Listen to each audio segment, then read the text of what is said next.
What is good, everyone? OJ over here from PlayerEssence, and welcome to the PE Nintendo Switch and gaming news video. Today we have some awesome information for you, so let's go ahead and get right into it. But we're first starting out with a rumor, and there's more talk of the Super NES Mini coming this year. So a couple months ago we did get some word about this, that Nintendo could be planning this Super Nintendo NES or Mini thingy, which would be a follow-up to the NES Classic Entertainment System that they had, but just the Super Nintendo instead. No details were provided, but there was a release window by the end of this year. Now Destructoid is reporting the same thing, saying that they have 3 different GameStop managers that are letting them know that there will be a Super Nintendo Classic by the end of this year, and that Nintendo wants to increase foot traffic into the stores. Would probably be a guess for their Nintendo Switch, because they're going to have a lot of stock. There's going to be Super Mario, Skyrim, you're going to have, of course, Legend of Zelda, and all the different games Nintendo's released this year, ARMS, Splatoon 2.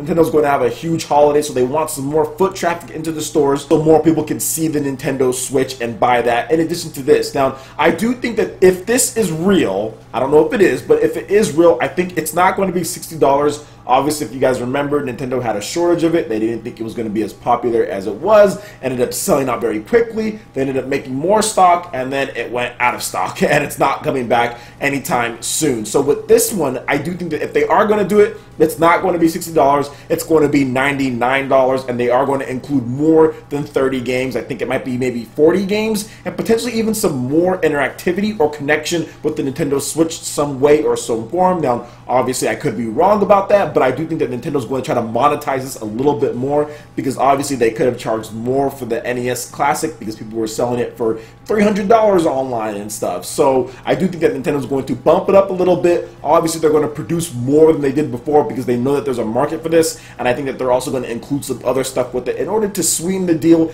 potentially even link it to the Nintendo Switch some way or some form. So what do you guys think about this rumor here? Are you interested in a Super NES Classic or Mini or whatever the case is? I know I would be, because I love the Super Nintendo. It's one of my favorite systems, if not my favorite system of all time, and there are so many great classics on there. I'm not huge on Virtual Console. I just like the Super Nintendo, alright? So for me, it would be more of a collector's item than me actually busting it out and playing it all the time, because I've played every single Super Nintendo game like a million times anyway. So for me, it's not just that. It's just the nostalgic feeling of it, and just being able to say, hey, like with my daughter, like, this is what the Super Nintendo looked like. This is how it played and all that. We'll see if it's even true. What do you guys think about this? Let me know in the comment section below. Alright, and moving on to the next article here. GungHo's first Nintendo Switch title will be released in the West, and they also talked about potentially even bringing over Puzzle & Dragon Z to the Nintendo Switch. So this is coming from GungHo Online Entertainment President and CEO Kazuki Morishita, and here's what he had to say on the matter as far as their first Nintendo Switch game.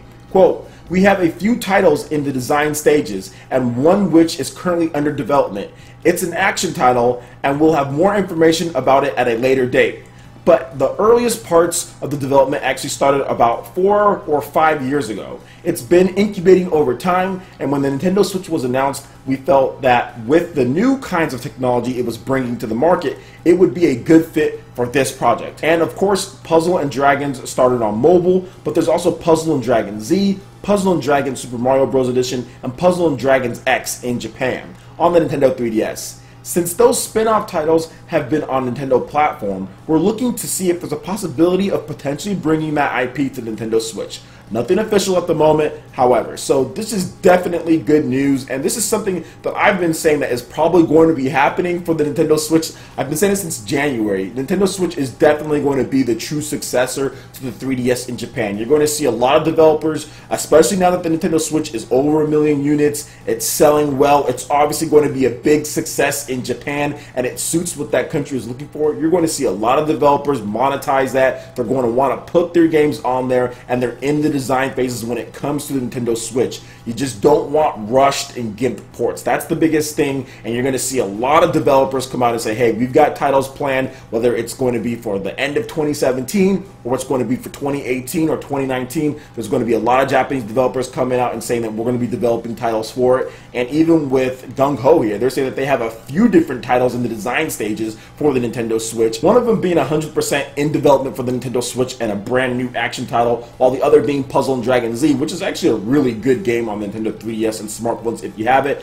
bringing that over as well. So GungHo is fully supporting the Nintendo Switch. That's something that they didn't do with the Wii U when it comes to titles. I don't think they even released one Wii U game, and the fact that they're supporting the Nintendo Switch really shows a lot about the system as far as where it's going to go, Japanese support, and I think really that's what a lot of Nintendo fans want that great Japanese support. RPGs, you're going to have stuff like Puzzle and Dragon Z, which did really well in Japan, by the way. The first Puzzle and Dragon Z did really good, and the new Super Mario Bros. Edition did good as well. Not so sure about the American sales, but I know the Japanese sales were really good. Over 1 million units for Puzzle and Dragon Z on the Nintendo 3DS, and I know that the Super Mario Bros. Edition did over 200,000 units, I think. So definitely big selling titles, and I think that the success will transfer over, especially with how popular with the Nintendo Switch is. And look forward to more Japanese developers, especially around TGS or so, early 2018, announcing a lot of different projects for the Nintendo Switch going forward in the future. Alright, and for the last article here, Koji Igarashi on speeding up the development of Bloodstained Ritual of the Night, in addition to his excitement for Metroid Samus Returns on the Nintendo 3DS. This is coming from a GameSpot interview with Koji Igarashi and Sutado. GameSpot asks, how is development progressing? You recently had to delay the game to 2018.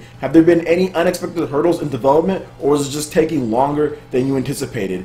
Koji Igarashi's answer was, development is generally going smoothly, but there have been a lot of troubles. We encountered a lot of problems during development. Right now, we're trying to speed up the development more because we had to make the system first and then go from there, and just created more and more content. It's quicker now in general. GameSpot responded with this question saying, a lot of the later Castlevania games share many similarities with Metroid. What are your thoughts on the new Metroid game that was announced for the Nintendo 3DS? Koji Igarashi responds with, the two of us are extremely excited, laughs, we're looking forward to it. So this is definitely something that I'm looking forward to, because this is the only game that I've ever backed on Kickstarter. I usually don't back Kickstarter games at all unless I see something that really compels me to do so, and I feel so strongly about the Metroidvania, I feel so strongly about Castlevania that I was like, you know what, I'm going to support Koji Igarashi. Plus I felt bad as far as his deal at Konami. He really got a raw deal at the end of that as far as making the mobile games and not doing what he's built to do, what he's made to do, which is make awesome Castlevania games. So that's one thing that I really wanted to do. I wanted to show my support for Koji Igarashi, and I think this game is going to be very good because we need that true successor to Symphony of the Night. It's been what, like 20 years or something like that? I would love to see this game live up to that, and that's what you need if you want it to live up to that, to those lengthy like bloodlines as far as Castlevania goes, no pun intended. You need to make sure that you have a ton of content. It needs to be a great game, and they need to make sure that they take their time to make a quality game. So when it was delayed from 2017 to 2018, I was like, I knew it would be, because they need to make sure that it has everything that it needs in order to be a great game, and I just knew they weren't going to be able to get that turnaround fast enough in 2 years, considering that they're a smaller developer studio, yet they had these big lofty goals of surpassing Symphony of the Night. Everything that you need in order to make a great Metroidvania game is there. As far as what Koji Igarashi has done in the past, he can really lean on everything as far as his support and as far as his team and what he's done before in order to make this game the best game that he can make possible. And I have complete confidence in Koji Igarashi, even with the development not going well, which he said multiple times at this point, but it seems like they're turning a leaf a little bit. I think that they're going to really get things going because they did have to create everything. It's running on Unreal Engine 4, so you know that they're going to have the tools available to them. It's going to be as fast as they can get it, but at the same time be as quality as they can get it in terms of working with a third-party engine and getting that support that they need whenever there is any issues with it. They can go straight to Epic.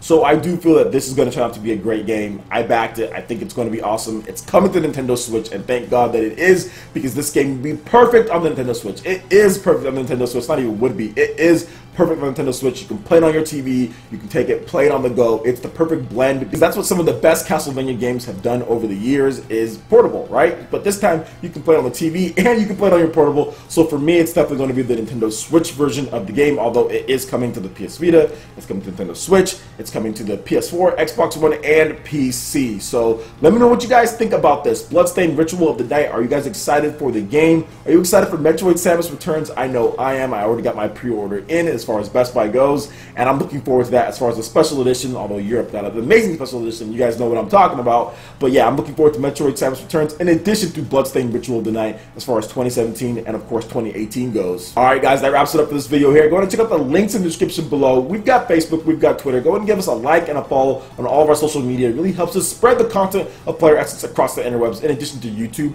Also make sure you check out our Patreon page. Pledge any tier and be entered into with some awesome prizes each month. In addition to that, we have Discord Discord voice chat for all of our live streams, and we also have $10 prize eShop tournaments for Mario Kart 8 Deluxe, ARMS, and so much more. So support PE Live and PE Arena right here on PlayerEssence. Also, make sure you hit that like button if you did like this video. Lets me know you guys want more content like this going forward in the future. And subscribe to PlayerEssence for the latest news, reviews, discussions, and more. Thank you so much for watching, and we'll catch you ninja for the next video.